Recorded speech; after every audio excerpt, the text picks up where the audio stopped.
శ్రీ గురుభ్యో నమ. శ్రీ పూర్ణానందస్వామి చరిత్ర అధ్యాయం 6 4వ భాగం.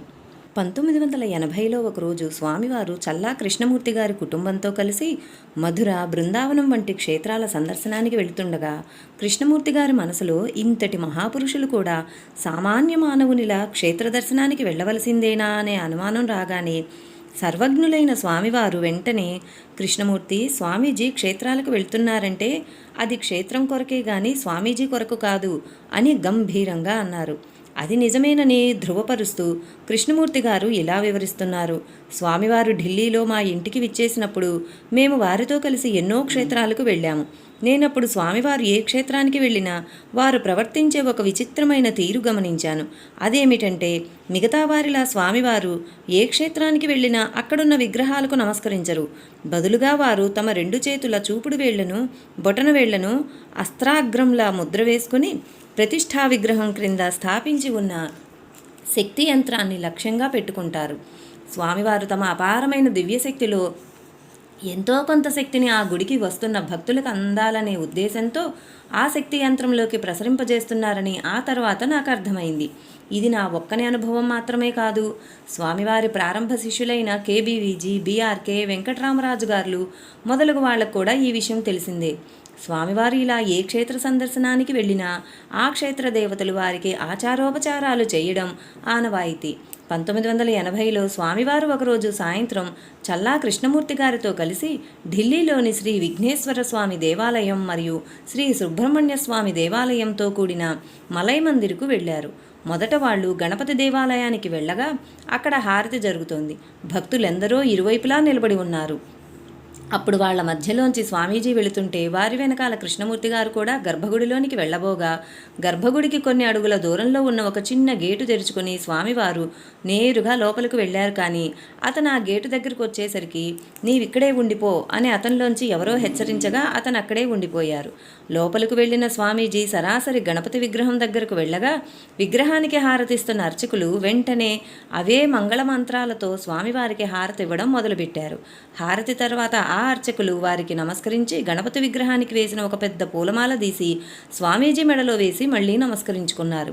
ఆ తర్వాత వారిద్దరూ అక్కడి నుండి కొన్ని మెట్లెక్కి శ్రీ సుబ్రహ్మణ్య స్వామి దేవాలయానికి వెళ్ళగా అక్కడ కూడా గంటలు మ్రోగిస్తూ వేదమంత్రోచ్చారణతో దివ్యంగా హారతి జరుగుతోంది. అక్కడ కూడా వారిరువురు భక్తజనుల మధ్య నుండి నేరుగా గర్భగుడి దగ్గరకు వెళ్ళారు. స్వామివారు మాత్రం గర్భగుడిలోని విగ్రహం దగ్గరకు వెళ్ళిపోయారు. కానీ గర్భగుడికి 4-5 అడుగుల దూరం వరకు వెళ్ళిన కృష్ణమూర్తి గారికి గణపతి మందిరంలో వలె మళ్ళీ అదే హెచ్చరిక వినబడింది. ఇక్కడ కూడా ఆ మందిరంలో వలె విగ్రహానికి హారతిస్తున్న అర్చకులు అవే వేదమంత్రాలతో స్వామివారికి హారతిచ్చారు. ఇలా ఆ 2 దేవాలయాల్లో ఒకే విధంగా స్వామివారికి హారతి ఇవ్వడం చూసి కృష్ణమూర్తి గారు చాలా ఆశ్చర్యపోయారు. అప్పుడు అతనికి బీఆర్కే గారు చెప్పిన తిరుపతి సంఘటన గుర్తుకు వచ్చింది. అయితే అక్కడ ఆ తిరుమలేశుడు ప్రత్యక్షంగా స్వామివారిని ఆహ్వానించి తీసుకువెళ్లారు. ఇక్కడేమో ఆ దేవతామూర్తులు అదృశ్యంగా వారిని ఆహ్వానించి తీసుకువెళ్ళి ఉండాలి. లేకపోతే వందలాది భక్తులు చూస్తుండగానే ఆ అర్చకులు వచ్చిన వారు ఎంత గొప్పవారైనా అర్ధాంతరంగా విగ్రహానికిచ్చే హారతి నాపి స్వామివారికి హారతినివ్వరు కదా. కృష్ణమూర్తి గారు అప్పుడక్కడ గమనించిన మరొక విశేషం ఏమిటంటే, అప్పుడక్కడున్న భక్తుల ముఖాలలో అవ్యాజమైన భక్తిరసం ప్రత్యక్షమైంది కానీ ఎవరి ముఖాలలోనూ అసంతృప్తి కానీ అయిష్టం కానీ కనబడలేదు. లోక కళ్యాణార్థం అవతరిస్తున్న ఆ పరమాత్మ తమను ఆశ్రయిస్తున్న భక్తులచే లోక కళ్యాణార్థం యజ్ఞ, పూజాది దైవిక కార్యక్రమాలు నిర్వహిస్తుంటారు. ఆ కార్యక్రమాలకు తాము స్థూలంగా సన్నిహితులు కాకపోయినా సూక్ష్మంగా తమ దివ్య సన్నిధిని తెలుపుతూ భక్తులలో భక్తి విశ్వాసాలను స్థిరపరుస్తుంటారు కూడా. ఇలాంటి సందర్భాలలో మహాత్ములు, దేవతలు కూడా ఆ వేదికను అలంకరిస్తూ కార్యక్రమాన్ని విజయవంతం చేస్తుంటారు. ఈ విషయాన్ని రుజువు చేసే సన్నివేశాలెన్నో స్వామివారి చరిత్రలో ఉన్నాయి.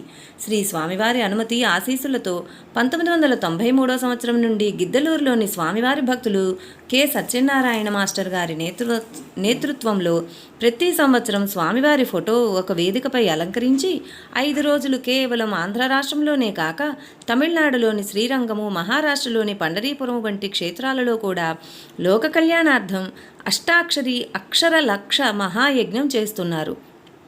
ఈ మహాయజ్ఞంలో పాల్గొన్న భక్తులందరూ స్వామివారు సూక్ష్మరూపంలో అక్కడకు విచ్చేసినటువంటి ఎన్నో రకాల ఆనందానుభూతులను పొందారు. ఒకసారి గిద్దలూరు లక్ష్మీనారాయణ దేవాలయంలో జరిగిన ఇలాంటి ఒక యజ్ఞ సందర్భంలో ఋత్విక్కులు మంత్రం తప్పుగా పలుకుచుండగా సూక్ష్మరూపంలో స్వామివారు వెంటనే ఆ మంత్రం సరిచేస్తూ తమ దివ్య సాన్నిధ్యాన్ని వెల్లడిస్తూ భక్తులను ఆనందపరవశులను చేశారు. అలా 1994 సంవత్సరంలో జరిగిన మహాయజ్ఞ పరిసమాప్తికి ముందే వెళ్ళాలని అనుకుంటూ వచ్చిన శ్రీశైలంలోని శ్రీకృష్ణ భగవాన్ వారి సామీప్యాన్ని పొందుతున్న భక్తి రసానంద స్వామి అను ఒక గొప్ప కృష్ణ భక్తుణ్ణి కార్యక్రమమంతా మంగళప్రదంగా ముగిసే వరకు వెళ్ళనీయకుండా స్వామివారు తాడు లేకుండానే కట్టివేసినట్లు కట్టివేశారు. 2002 సంవత్సరం తమిళనాడులోని ప్రసిద్ధమైన శ్రీరంగం వైష్ణవ దేవాలయంలో జరిగిన ఇలాంటి యజ్ఞ సందర్భంలో చీకటిలో కావేరీ నది ఒడ్డున సందిగ్ధావస్థలో పడిన యజ్ఞ కార్యకర్తలతో నేను శ్రీ పూర్ణానంద స్వాముల వారి శిష్యుడను అని అంటూ ఒకతను నదిలోంచి లేచి వచ్చి సహాయపడి వచ్చినట్లుగానే వెళ్ళిపోయినారు. ఇలా ఎన్నో లీలలు. అయితే 2003 సంవత్సరం మార్చి నెలలో మహారాష్ట్రలోని సుప్రసిద్ధమైన పండరీపురంలో శ్రీ గజానన్ మహారాజ్ సంస్థానం వారి ప్రాంగణంలో జరిగిన ఆ పంచదిన మహాయజ్ఞం ఇంకా విశేషాన్ని సంతరించుకున్నది.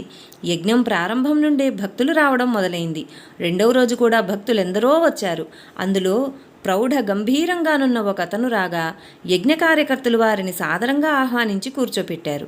వెంటనే సభ నుండి ఒకతను వచ్చి సత్యనారాయణ మాస్టర్ గారితో ఆ చిన్న వ్యక్తి పండరీనాథుల వారి ముఖ్య పూజారని తెలుపగా వారిని యజ్ఞ వేదికపైకి ఆహ్వానించారు మాస్టర్ గారు. యజ్ఞానంతరం కార్యకర్తలు పూజారి గారితో భక్తులకు ఏదైనా సందేశం ఇవ్వమని కోరగా వారు సభను ఉద్దేశించి, నిజంగా ఈ కార్యక్రమంలో పాల్గొనటానికి నేనిక్కడకు రాలేదు. ఇలాంటి కార్యక్రమం ఇక్కడ జరుగుతున్నట్లు కూడా నాకు తెలియదు. అయితే మరి నేను ఇక్కడికి ఎలా వచ్చానంటే 4 రోజుల నుండి విఠోబాజీ పాండురంగస్వామి కలలో కనిపించి నన్ను ఇక్కడకు వెళ్ళమని చెబుతున్నారు. మొదట అది కేవలం కళ అని అనుకున్నాను, కానీ మరలా వారు అలా ఆదేశించుటచే ఇందులో ఏదో విశేషం ఉండవచ్చునని వచ్చాను. అలా విఠోబాజీ నాకు శ్రీ పూర్ణానంద మహారాజ్ దర్శన భాగ్యం కలిగించారు అని తెలుపగా భక్తుల ఆనందానికి అంతులేదు. ఆ రోజు నుండి ఆ పూజారి గారు ఆ కార్యక్రమం ముగిసే వరకు నిత్యము వచ్చేవారు.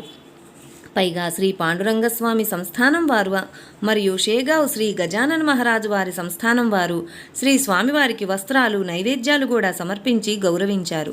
మధు ఉన్న చోట మధుమక్కి అని అన్నట్లుగా భగవంతుని సన్నిధికి భక్తులు చేరుట సహజమే. పరమాత్మ స్వరూపులైన స్వామివారు తాము స్థూలంగా ఉన్నప్పుడే కాదు, సూక్ష్మంగా ఉన్నప్పటికీ కూడా భక్తులు తండోపతండాలుగా వారి సన్నిధికి వస్తున్నారు. అలాగే ఆ మహాయజ్ఞం మధ్యలో ఒకరోజు ఒక దిగంబర అవధూత వచ్చారు. ఇందులో విశేషమేమిటంటే వారు బయట నుండి వచ్చి నేరుగా గజానన్ మహారాజ్ ఆలయంలోనికి వెళ్ళడం అందరూ చూచారు. కానీ ఆ తర్వాత యజ్ఞవేదికకు 10 అడుగుల దూరంలో భం అని పెద్దగా వారు శంఖానాదం మ్రోగించే వరకు ఎవ్వరూ వారిని చూడలేదు. వారక్కడకు రావడం ఎవరికంటికి కనబడలేదు. శూన్యంలోంచి ఉద్భవించినట్లుగా వచ్చిన ఆ అవధూత స్వామి కాసేపు యజ్ఞం చేసి అందరినీ అనుగ్రహించి వెళ్ళిపోయారు. ఆ పరమాత్మ యొక్క సృష్టిలో సుఖదుఖాలు మంచి చెడులు రాత్రింబవళ్ళు ఉన్నట్లుగానే మానవాతీతమైన శక్తిగల శిష్టదేవతలలాగా దుష్టదేవతలు కూడా ఉన్నారు. మానవులు వివిధ సాధనల ద్వారా తమ ఇష్టదేవతలను దర్శిస్తున్నట్లుగానే ఈ దేవతలు కూడా ఆ పరమాత్మ కొరకు తపన పడుతుంటారు. బహిరంగ రహస్యమైన ఈ విషయాన్ని ఇప్పుడు ఎందుకు ప్రస్తావిస్తున్నానంటే, స్వామివారి చరిత్రలో ఎన్నోసార్లు దేవతలు వారి దర్శనార్థమై వచ్చిన సన్నివేశాలను తెలుపుటకై ఒక ముందు మాటగా చెబుతున్నాను. స్వామివారు శ్రీశైలానికి విచ్చేసినప్పటి నుండే వారి సేవలో నిమగ్నులైన కేబీవీజీ, బీఆర్కే, కారంగి కృష్ణమూర్తి, చక్రపాణి వంటి సేవకులు స్వామివారు ఎక్కడున్నా వారి దర్శనార్థం చిత్ర విచిత్రమైన స్వభావాలు కలిగిన వివిధ రకాల అవధూతలు, సాధువులు, ముముక్షువులు రావడం గమనించి ఆశ్చర్యపోయిన వారే. కాలగమనంలో అర్ధరాత్రి, మధ్యాహ్న వేళ వంటి అసమయాలలో అదృశ్యంగా దేవతలు, ఋషీశ్వరుల వంటి మహాత్ములు కూడా స్వామివారి దర్శనార్థం వస్తున్నారని సేవకులు అనుభవాల ద్వారా తెలుసుకున్నారు. కావున స్వామివారు రాత్రివేళలో తమ గది తలుపులు వేసినప్పటి నుండి ఉదయం తలుపులు తెరిచి బయటకు వచ్చేంత వరకు, అలాగే మధ్యాహ్నం వారు గదికి వెళ్ళి మళ్లీ తలుపులు తెరిచేంత వరకు ఎవ్వరూ వారి గది తలుపుల దగ్గరకు కూడా వెళ్ళేవారు కాదు. ఎవరినీ వెళ్ళనిచ్చేవాళ్లు కాదు. అమోఘమైన అలాంటి కొన్ని సన్నివేశాలను ఇప్పుడు వివరిస్తాను. శ్రీశైలం హైడ్రో ప్రాజెక్టులో డ్రైవర్గా పనిచేసే దొరైస్వామి గారు స్వామివారి ప్రారంభ భక్తుల్లో ఒకరు. స్వామివారికి డ్రైవర్గా సేవలందించిన అతను వారెక్కడికి వెళ్ళినా వారి గదిలోనే నిద్రించేవారు. ఇలా ఉండగా 1972లో పోచంపాడు శ్రీరామ్ సాగర్లో ఆశ్రమ ప్రవేశ కార్యక్రమానికి వెళ్ళిన అతను ఎప్పటిలానే ఆ రోజు రాత్రి కూడా స్వామీజీ గదిలోనే పడుకున్నారు. అప్పుడు స్వామివారు భక్తులతో కలిసి ఆశ్రమానికి కొంత దూరం నుండి ప్రవహిస్తున్న గోదావరి నది ఒడ్డున గల మర్రి చెట్టు క్రింద కూర్చుని మాట్లాడుతున్నారు. ఉన్నట్టుండి వారు నమశివాయన్ గారిని పిలిచి, దొరైస్వామిని వెళ్ళి వేరే ఎక్కడైనా పడుకోమని చెప్పు అని ఆదేశించి పంపారు. స్వామివారితో ఎంతో చనువుగా ఉండే దొరైస్వామి గారు వారి ఆదేశాన్ని 1-2 సార్లు నిరాకరించగా స్వామివారు అతని చేతులు కాళ్ళు కట్టివేసి గోదావరిలో పడవేయమని ఆజ్ఞాపించారు. స్వామివారు ఎందుకంత కఠినంగా ఆదేశించారో అర్థం కాని అతను అలిగి వేరే చోటుకు వెళ్ళి పడుకున్నారు. మరునాడు ఉదయం అతను స్వామివారి గది చుట్టూ తిరుగుతున్నారు గాని వారికి మొహం చూపడం లేదు. అతని బాధను అర్థం చేసుకున్న భక్తవత్సలురైన స్వామివారు పలుమార్లు పిలువగా అతను వారి వద్దకు వెళ్ళారు. వారప్పుడు వాత్సల్యంతో, నీ బాధ నాకు అర్థమైందిలే, కానీ నా మాట నీకు అర్థం కాలేదు. ఎప్పటి నుండియో దేవతలు నా దర్శనం కోరుతున్నారు. నేను వాళ్లకు నిన్న రాత్రి సమయం కేటాయించాను. మీరనుకున్నట్లు దేవతలందరూ ఒకే విధంగా ఉండరు. వారిలో శిష్టదేవతల వలె దుష్టదేవతలు కూడా ఉన్నారు. వాళ్ల దృష్టి మానవులపై పడితే లేనిపోని కష్టాలు అనుభవించవలసి వస్తుంది.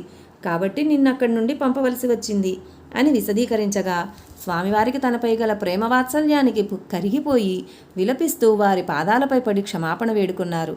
వారప్పుడు అతన్ని తమ ఒడిలోకి తీసుకుని ఓదార్చారు. 1976లో స్వామివారు తమ భక్తులకు కారంగి కృష్ణమూర్తి, శారదాంబ దంపతులను మరియు పిఏఓ దంపతులను వెంటబెట్టుకుని తమ తపోస్థానానికి వెళ్లారు.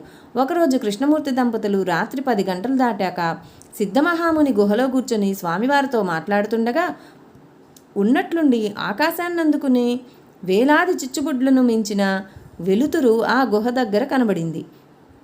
ఆశ్చర్యభరితులై ఆ అద్భుత దృశ్యం చూస్తున్న కృష్ణమూర్తి దంపతులకు ఆ జ్యోతి కొన్ని నిమిషాల వరకు కనబడింది. ఆ తర్వాత వాళ్ళు ఆ విషయమై స్వామివారిని అడుగగా వారప్పుడేమీ మాట్లాడలేదు. కానీ మరునాడు ఉదయం వారు ఆ జ్యోతి స్వరూపంలో వచ్చిన వారు సిద్ధమహాముని అని అన్నారు. 1980వ సంవత్సరంలో మండువేసవి ఏప్రిల్ నెలలో ఢిల్లీలోని చల్లా కృష్ణమూర్తి గారింటికి వెళ్లిన స్వామివారు ఒకరోజు మధ్యాహ్న భోజనాల అనంతరం ఆ కుటుంబ సభ్యులతో కూర్చొని మాట్లాడుతూ ఉన్నట్టుండి లేచి తమ గదికి వెళ్ళిపోయారు. రోజు రాత్రి పడుకునేసరికి రాత్రి 1 గంట 2 గంటలవుతుంది గనుక వారిప్పుడు కొంత విశ్రాంతి తీసుకుంటున్నారేమో అని కృష్ణమూర్తి గారు అనుకున్నారు. గదికి వెళ్లిన స్వామీజీ తలుపులన్నీ వేసుకున్నారు. అరగంట అయ్యాక అతను, ఈ తీవ్రమైన వేడికి వీరు కనీసం ఫ్యాన్ అయినా వేసుకున్నారా, లేకపోతే వేసి వస్తానని అతను ఆ గది వద్దకు వెళ్లారు. అయితే వెంటనే అతనికి వాళ్ళ చిన్నన్నయ్య గారైన రామచంద్రారావు గారు చెప్పిన, చూడు, వారు పడుకున్న సమయంలో కూడా వారిని దర్శించడానికి, వారికి సేవలు చేయడానికి దేవతలు వస్తుంటారు. కాబట్టి వారి గది తలుపులు ధన్మని తెరిచి లోపలికి వెళ్ళకూడదు అనే మాటలు జ్ఞాపకం వచ్చి వెనుకకు వచ్చారు. కానీ మళ్ళీ అతను కనీసం ఫ్యాన్ స్విచ్ వేసి వెంటనే వద్దాం, వారు ఇంకా బాగా నిద్రపోతారని అనుకుంటూ వెళ్ళి నిదానంగా ఆ గది తలుపులు తెరిచారు. అప్పుడు తనకు కలిగిన అనుభవాన్ని కృష్ణమూర్తి గారు ఇలా చెప్పారు. నేను తలుపు తెరవగానే ఆ గదిలోంచి ఈ ప్రపంచంలో గల అన్ని రకాల పూల పరిమళం బయటకు వచ్చింది. ఆ పరిమళం ఆస్వాదిస్తూ నేను ఆ గదిలో అడుగుపెట్టగానే ఒక రకమైన ఆనందం నన్ను ఆవరించింది. ఆ గది అప్పుడు ఒక సాధారణ గదిలా లేదు. నేనప్పుడు ఆ గదంతా ఒకసారి కలయి చూశాను. సచ్చిదానందులు చిత్స్వరూపులైన స్వామివారు మంచంపై కళ్ళు మూసుకొని అలా పడుకున్నారు. మరుక్షణమే నేను ఆ గదిలోంచి బయటకు వచ్చాను. అప్పుడు నాకు మా చిన్నన్నయ్య చెప్పింది అక్షరాలా నిజమని అర్థమైంది అని.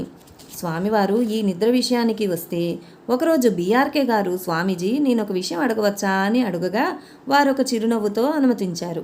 అప్పుడు అతను, తమరు మావలే నిద్రపోతుంటారా స్వామీజీ, లేదా అలాగుండి మీరేం చేస్తారు, ఎక్కడికి వెళ్తారు అని అడిగారు.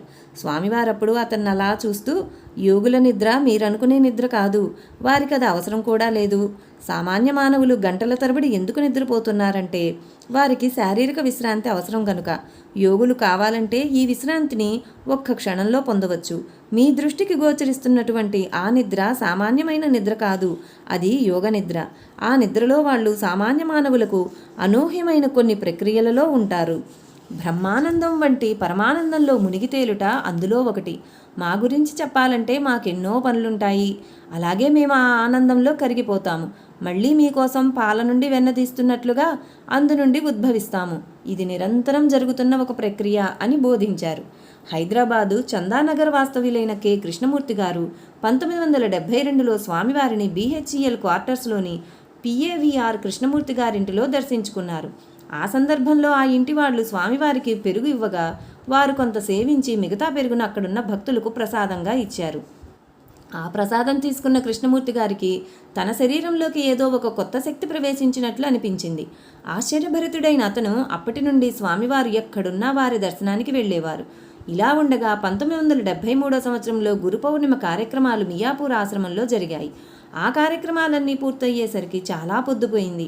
అప్పుడు స్వామివారు తమ గదికి వెళ్ళి మంచంపై కూర్చోగా కె కృష్ణమూర్తి గారు అక్కడికి వెళ్ళారు. అప్పుడు ఆ గదిలో లైట్ కూడా వెలగడం లేదు. అతను మౌనంగా స్వామివారిని అలా చూస్తూ కూర్చుండగానే వారు అతి దివ్యమైన కాంతితో మెరిసిపోసాగారు. ఆశ్చర్యంతో అతను ఆ చిత్రాతి చిత్రమైన అద్భుతాన్ని చూస్తుండగానే వారు సాక్షాత్తు ఆ పరమేశ్వరునిలా అగుపించారు. ఆ అపూర్వ దృశ్యం చూసి ఆశ్చర్యభరితుడైన అతను నిశ్చేష్టుడై ఎంతసేపు అలా ఉన్నారో అతనికే తెలియదు. కానీ చివరకు స్వామి భగవంతుడా, పరమేశ్వర, శ్రీ పూర్ణానంద, నీవే శరణం అని ఒక ప్రార్థన అతని నుండి అప్రయత్నంగా వెలువడింది. ఆ తరువాత కాసేపటికి స్వామివారు మళ్ళీ నిదానంగా స్వస్వరూపం దాల్చారు. అప్పటి నుండి అతను స్వామి భగవంతుడా, పరమేశ్వర, శ్రీ పూర్ణానంద, నీవే శరణం అని ప్రార్థిస్తూ స్వామివారిని పూజిస్తున్నారు. ఇలా ఉండగా ఒకసారి స్వామివారు కె కృష్ణమూర్తి, KBVG కృష్ణమూర్తి మొదలగు 6 భక్తులను తమ తపోస్థానమైన బాణతీర్థానికి తీసుకువెళ్లారు. మరపురాని ఆ యాత్రానుభవాన్ని కె కృష్ణమూర్తి గారు ఇలా వివరిస్తున్నారు. అలా మేము 6 స్వామివారితో కలిసి యాత్ర మధ్యలో ఎన్నెన్నో పుణ్యస్థలాలను దర్శిస్తూ ఒకరోజు ప్రసిద్ధమైన అగస్త్య జలపాతం చేరుకున్నాము. శక్తివంతమైన ఆ జలపాతంలోనికి ఒంటరిగా వెళ్ళడానికి భయపడుతున్న మమ్మల్ని ఒక్కొక్కరిని స్వామివారు పిల్లలను చంకలో వేసుకుని వెళ్ళినట్లు తీసుకువెళ్ళి ఔషధ గుణాలు గల ఆ నీటిలో స్నానం చేయించి తీసుకువచ్చారు. అదేమి చిత్రమో, ఆ నీటిలో స్నానం చేసిన తరువాత మా అందరికీ ఎక్కడలేని ఆకలేసింది.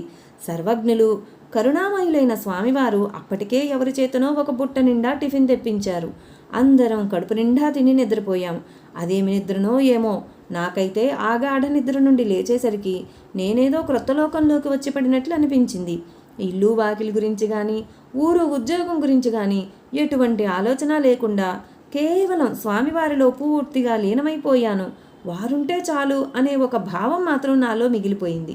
అలా మేము స్వామివారి తపోస్థానమైన బాణతీర్థంలోని వరుణాస్ గుహ, సిద్ధాస్ గుహ దర్శించి అక్కడి నుండి 14 కిలోమీటర్ల దూరంలోని దట్టమైన అరణ్యం మధ్యలో గల స్వామివారి మరో తపోస్థానమైన ఇంజికుళికి బయలుదేరాము. కొంత దూరం వెళ్ళగానే చీకటి పడింది. అప్పుడు స్వామివారు బహుశా కాసేపట్లో వర్షం పడవచ్చు అని అంటూ KSN మూర్తి గారు, KBVG కృష్ణమూర్తి గారు మొదలగు భక్తులను అక్కడే ఉండమని అంటూ నన్ను శ్రీశైలం నుండి వచ్చిన కారంగి కృష్ణమూర్తి గారిని వెంటబెట్టుకొని అడవిలోనికి దారితీశారు. అలా మేము కొంత దూరం వెళ్ళేసరికి రేకులు కప్పిన ఒక పాత షెడ్డు కనబడింది. ఇక్కడ షెడ్డు ఉందని వీరికి ఎలా తెలుసు? బహుశా వీరంతకు ముందు ఇక్కడికి వచ్చి ఉండవచ్చేమో. అయినా దారిలేని ఈ దట్టమైన అడవిలో వీరి షెడ్డును ఎలా కనిపెట్టారు అని అనుకుంటుండగానే వర్షం మొదలైంది. ఆ షెడ్డు చూచి వారు, ఈ రాత్రికి మనకి ఇది సరిపోతుంది, మీరు వెళ్ళి వాళ్లను కూడా ఇక్కడికి తీసుకురండి అని ఆదేశించారు. నాకప్పుడు ఈ చీకట్లో వాళ్ళు ఎక్కడున్నారో తెలియక వర్షంలో తిరిగి అవస్థపడవలసి వస్తుంది. అందులో ఎముకలను కొరికేంత చలి కూడా. ఇది ఒక అగ్ని పరీక్షలా ఉంది. సరే, ఇప్పటి వరకు వారిని నమ్ముకొని వచ్చాము, ఇకపై వారి దయ అనుకుని ధైర్యంగా కారంగి కృష్ణమూర్తి గారితో కలిసి ఆ చీకట్లో వాళ్ళ కొరకు నడక ప్రారంభించాం. మేం కొంత దూరం వెళ్ళేసరికి వాళ్ళు మాకెదురొచ్చారు. జగన్నాటక సూత్రధారి అయిన స్వామివారు వాళ్లను కూడా మా వైపు రప్పించినట్లున్నారు. మొత్తానికి వారు అందరినీ క్షేమంగా షెడ్డుకు చేర్చుకున్నారు. అబ్బో, అదేం వర్షమో! అప్పటికీ కూడా కుండపోతగా పడుతూనే ఉన్నది. అడవి ప్రయాణం వలన చాలా అలసిపోయిన మాకు నిద్ర ముంచుకొచ్చింది. నేను స్వామివారి పక్కనే పడుకున్నాను. నా ప్రక్కనే KSN మూర్తి గారు, వారి ప్రక్కన మిగతా వాళ్ళందరూ వరుసగా పడుకున్నారు. పడుకోవడమే ఆలస్యం, నేను తప్ప మిగతా అందరూ నిద్రపోయారు. అయితే స్వామివారు నిద్రపోయారో లేదో నాకు తెలియదు, కానీ అప్పుడు ఒక అద్భుతం జరిగింది. ఎడతెరిపి లేకుండా వర్షం పడుతున్నా ఉన్నట్టుండి అప్పటి వరకు రేకులపై వర్షం పడుతున్న టపటపమన్న శబ్దం కూడా ఆగిపోయి ఆశ్చర్యకరమైన విధంగా ఆ ప్రాంతాన్ని ఒక రకమైన నిశ్శబ్దత ఆవరించింది. అది గమనించిన నాకు చాలా ఆశ్చర్యం వేసింది. అంతలోనే శూన్యం నుండి ఉద్భవిస్తున్నట్లు దేవతలు ఆ షెడ్డుకు ఒకవైపు నుండి వరుసగా వచ్చి స్వామివారి పాదాలకు నమస్కరించుకొని మరోవైపు నుండి వెళ్ళిపోతున్నారు. కలలో కూడా ఊహించని ఆ అద్భుత దృశ్యం ఎంతసేపు అలా కొనసాగిందో నాకు తెలియదు, కానీ అమోఘమైన ఆ అపూర్వ దృశ్యం చూస్తూ నేనే మాత్రం కదలిక లేకుండా కర్రలా పడుకున్నాను. బహుశా కదలాలని అనుకున్నా కూడా నేను కదిలేటట్లు లేను. శూన్య మనస్కుడనైన నాకప్పుడు ఎవరినైనా లేపాలనే ఆలోచన కూడా రాలేదు. అలా ఎంతసేపు ఉన్నానో, ఎప్పుడు నిద్రపోయానో తెలీదు. ప్రొద్దున మెలకు వచ్చి పక్కన చూస్తే స్వామీజీ లేరు. రాత్రి జరిగిందంతా నాకు మళ్ళీ గుర్తుకు వచ్చింది. సామాన్యుల వలె అందరితో కలిసిమెలిసి ఉన్న వీరు నాకు గురు పౌర్ణిమ రోజు సాక్షాత్తు పరమేశ్వరునిలా దర్శనమిచ్చారు. ఇప్పుడు ఇదిగో సామాన్య మానవుల్లా దేవతలే వీరి దర్శనానికి వస్తున్నారంటే వీరు ఆ సర్వేశ్వరులేగాక ఇంకెవ్వరు అనే క్రొత్త అవగాహనతో లేచి ఈ విషయాన్ని కేఎస్ఎన్ మూర్తి గారికి తెలుపగా అతను సందిగ్ధావస్థలో పడి నాకేమీ తెలియదు, నేను హాయిగా నిద్రపోయానని చెప్పారు. అయితే ప్రొద్దున్నే నేను స్నానం చేసి వచ్చి స్వామివారికి నమస్కరించి ఈ విషయాన్ని వారికి విన్నవించగా వారు చిన్నగా నవ్వి ఊరుకున్నారు. అలా అక్కడి నుండి తిరిగి వచ్చి మేము వారి మరొక తపోస్థానమైన పవిత్రమైన అంబికాపాదమునకు బయలుదేరాం. మధ్యలో కొన్ని ఆటంకాలు ఎదురైన స్వామీజీ కరుణ వలన అంబికాపాదం చేరుకున్నాము. అయితే మధ్యలో అంతకుముందు పడిన వర్షం వలన ప్రమాదకరమైన ఒక చోట భుజంపై తన చిన్నబ్బాయి అగస్త్య కుమారుని ఎక్కించుకొని నడుస్తున్న కేబీవీజీ గారు జారి పడపోయారు. కానీ స్వామివారి కృప వలన అగాధమైన లోయలో పడకుండా బ్రతికి బయటపడ్డారు. అలా మరొక చోట కేఎస్ఎన్ మూర్తి గారు కూడా ఒక పెద్ద లోయలో పడిపోయేవారే. స్వామీజీ కృప వలన అతను కూడా బ్రతికి బయటపడ్డారు. అసలు అక్కడ ఎవరు పడినా బ్రతికే ప్రసక్తే లేదు. నిజం చెప్పాలంటే స్వామివారు వాళ్లకు పునర్జన్మను ప్రసాదించారని చెప్పవచ్చు. అలా చివరకు మేము అంబికాపాదం చేరుకున్నాము. అక్కడ అమ్మవారి పాదాలకు అభిషేకం చేసి పూజలు చేసిన తర్వాత కాసేపు కూర్చొని జపం కూడా చేశాము. అంతలోనే వర్షం మొదలైంది. వెంటనే మేము తిరుగు ప్రయాణం సాగించి దారి మధ్యలో ఉన్న మలైనంబి కోవిల్కు చేరుకున్నాము. అప్పటికే బాగా చీకటి పడింది. ఆ గుడి పూజారి పెట్టిన ప్రసాదం తిని నేను స్వామీజీ తప్ప మిగతా అందరూ నిద్రపోయారు. కాసేపటికి వర్షం ఆగిపోయి మంచి వెన్నెల వచ్చింది. ఆ గుడికి కొంత దూరం నుండి ప్రవహిస్తున్న నంబియార్ నది దగ్గరకు మేమిద్దరము వెళ్ళాము. స్వామివారు ఆ వాగు మధ్యలో ఉన్న ఒక రాతిపైన ఎక్కి కూర్చున్నారు. అలా ఉన్నట్టుండి వారు నాకప్పుడు మియాపూర్ ఆశ్రమంలో దర్శనమిచ్చినట్లు దివ్యకాంతులతో మెరుస్తున్న పరమేశ్వరునిలా మళ్లీ దర్శనమిచ్చారు. దానితో నాలో ఒక నూతన శక్తి వచ్చి అప్పటి వరకు అడవిలో తిరిగిన అలసటంతా మాయమైంది. పైగా మాటలతో వర్ణించలేని ఆత్మానందంతో నేను ఉప్పొంగిపోయాను. నిశ్చేష్టుడనై నేనా అపూర్వ దివ్య దర్శనం ఎంతసేపు దర్శించానో నాకు తెలియదు, కానీ స్వామివారు నా భుజం తట్టి ఇప్పుడింత చాలు, ఇంక మనం వెళదాం అని అనగా అప్పుడు నాకు బాహ్యస్పృహ కలిగింది. యాంత్రికంగా లేచి నేను మౌనంగా ఆ పరమాత్మను అనుసరించాను. శ్రీ మహద్గురు శ్రీ పూర్ణానంద స్వామి వారికి జై. లైక్ చేయండి, షేర్ చేయండి, సబ్స్క్రైబ్ చేయండి. కొత్తగా సబ్స్క్రైబ్ చేసుకున్న వారు పక్కనే ఉన్న బెల్ ఐకాన్ని ప్రెస్ చేసి ఆల్ అని ప్రెస్ చేస్తే నా నోటిఫికేషన్స్ వెంటనే మీకు అందుతాయి.